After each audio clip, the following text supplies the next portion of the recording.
Bien, amigos, seguimos con las personalidades en esta transmisión extraordinaria de Radio Nacional en la plataforma de noticias con TV Perú.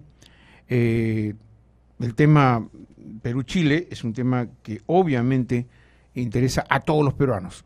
Más de 30 millones de peruanos hoy, incluso los niños concentrados en sus colegios, con transmisiones en vivo que se van a recibir a través de sus pantallas de televisión, para que vayan interiorizando todo esto que significa un momento histórico, un alegato oral que por mi generación, por ejemplo, primera vez lo voy a presenciar, ¿no?, ante una corte internacional compuesta por jueces que van a tener que resolver sobre una demanda peruana contra Chile para que se defina la frontera, la delimitación marítima que durante tantos años hemos ansiado.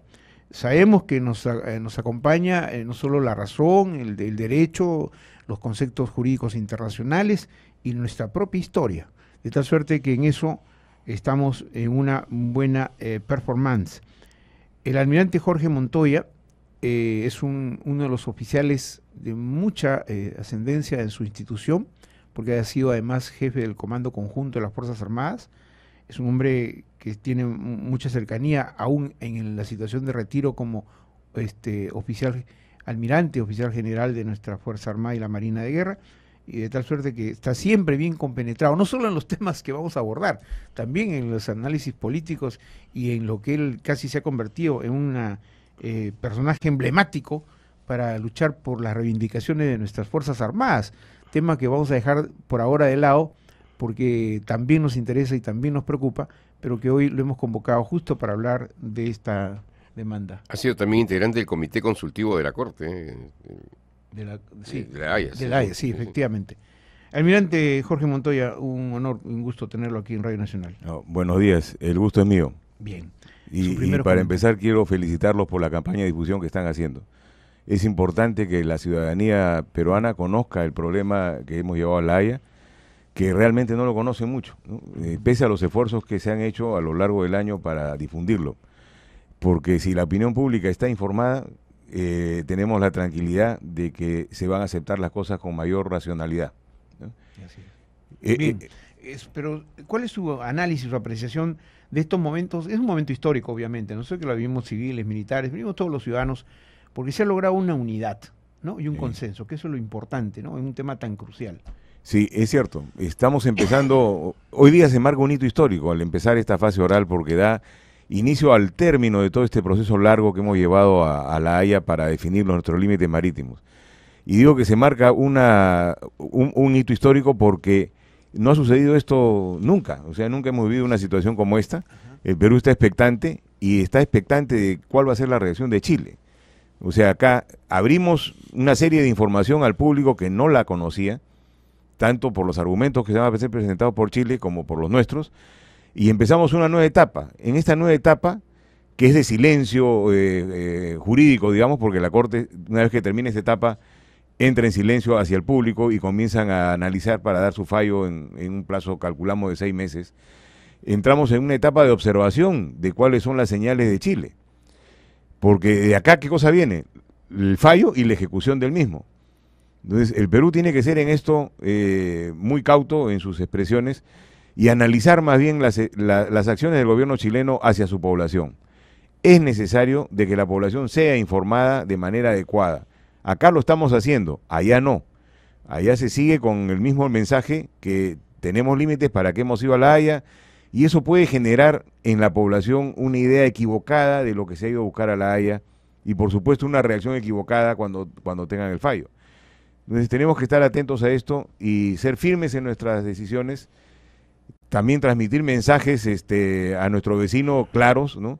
Sí queremos tener un futuro compartido hacia adelante, mucho mejor que el que hemos tenido hasta ahora, pero eso parte por el acatamiento y la ejecución del fallo, sobre todo en corto tiempo, ¿no? El tema de cómo está tomando la gente o está interpretando este juicio, este proceso y el fallo final, parte por apreciaciones de repente dispersas, ¿no?, en un cierto sector de la población. Hemos visto el fin de semana, por ejemplo, entrevistas a ciudadanos chilenos que incluso pasan de Arica hacia Tacna, turistas que hacen turismo, vienen a hacer compra, que dicen que sí, que somos pueblos hermanos y que debemos vivir en paz de cara a un fallo que se pueda dar a mediados del próximo año.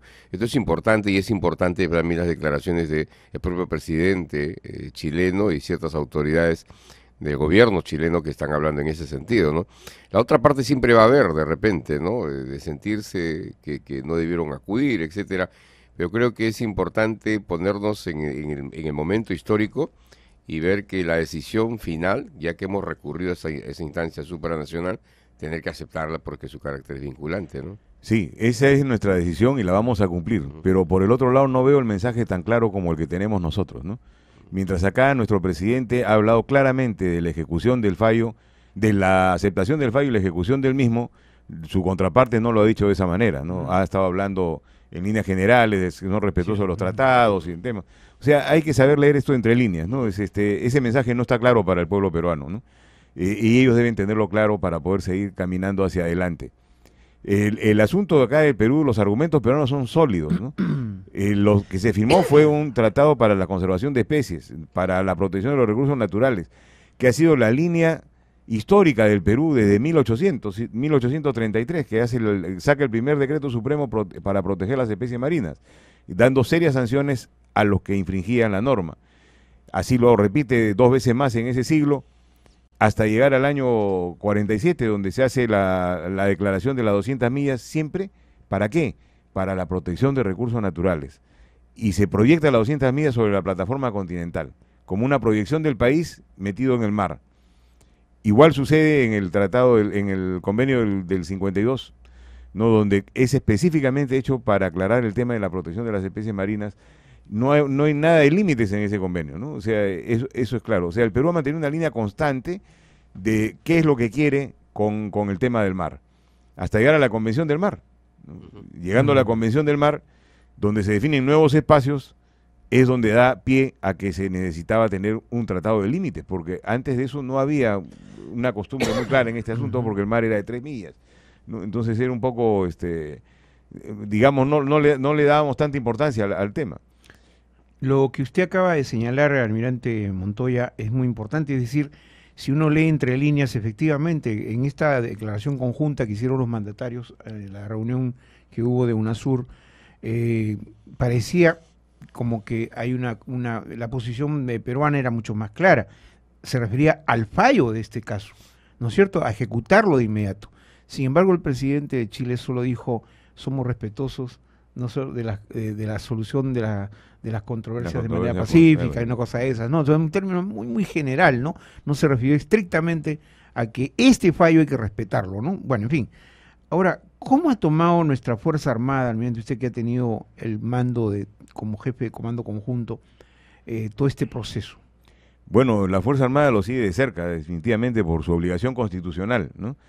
Y está convencida de que el fallo debe respetarse, que hemos ido a La Haya para eso y que la ejecución debe ser rápida y pronta. Y el Perú no va a admitir ningún tipo de negociación posterior al fallo, ¿no? Porque estas son las cosas que... No debe permitir. No debe permitir. No debe abrir ninguna no lo va a hacer ni va a suceder, porque para eso hemos ido a La Haya, ¿no? No para seguir negociando. Esa posición de Colombia es un mal ejemplo a la comunidad internacional realmente, ¿no? Claro, porque empezó a negociar el presidente Claro. Santos con el presidente Ortega, ¿no? Y creo que el mensaje del Perú debe ser claro en este sentido a Chile, ¿no? O sea, el fallo se ejecuta tal como lo ha puesto la Corte y no tenemos más que hablar del tema, Claro, para poder construir una relación a futuro mucho más provechosa. ¿Y cree usted que en esa ambigüedad que nos percatamos de pronto haya una posición un poco mucho más oculta de parte, por ejemplo, del expresidente Eduardo Frei? Bueno, analizando el tema de los presidentes, o sea, para que se reúnan los expresidentes y salgan a dar declaraciones públicas, no es porque se les ocurrió a ellos, es por una decisión que tomaron de manera colegiada hacerlo, decisión política, para cambiar un poco el discurso y tratar de reorientar rumbos y tratar de comenzar a construir su próxima decisión pública, ¿no?, sobre el futuro. Y lo que me llama la atención, y por eso lo he mencionado en varios medios, el asunto es que ellos deberían estar tratando de orientar a su población pública, a su población, para que la opinión pública acepte el fallo que se vaya a dar. Porque el Chile, al presentarse a la Corte, está aceptando las condiciones de la Corte. Personado la Corte, claro. Pero la acción, la presión que puede ejercer la opinión pública sobre los políticos es muy grande. ¿no? Y esto podría orientar la opinión en otro sentido. Y Por más eso, cuando está en un proceso... más cuando entran a un en proceso de elecciones. Entonces, eso es lo que nos preocupa, porque si no vemos nosotros señales claras del gobierno chileno en que está enseñando a su población qué es lo que está en discusión y que debe respetarse lo que sea, creo que vamos a ir por mal camino. Hoy comienzan los alegatos a partir de las 9 de la mañana. Toma la palabra el doctor Alan Wagner. ¿Cuánto duran este tipo de exposiciones? Porque son lecturas, ¿no? Sí. El doctor Alan Wagner, tengo entendido que será alrededor de 15 minutos, ¿no? Y después se divide el resto de la jornada entre los abogados que van a hacer los alegatos. Acá en los alegatos lo que se trata es de convencer a los jueces de que los argumentos nuestros son sólidos. ¿Pero va a haber alegatos o solamente lectura? Es lectura. Tenía entendido que es lectura. Es lectura, es Sí, lectura. sí. O sea, no es como, el abogado Claro. no se expresa libremente, sino Así tiene es. que leer todos sus argumentos. Ujú.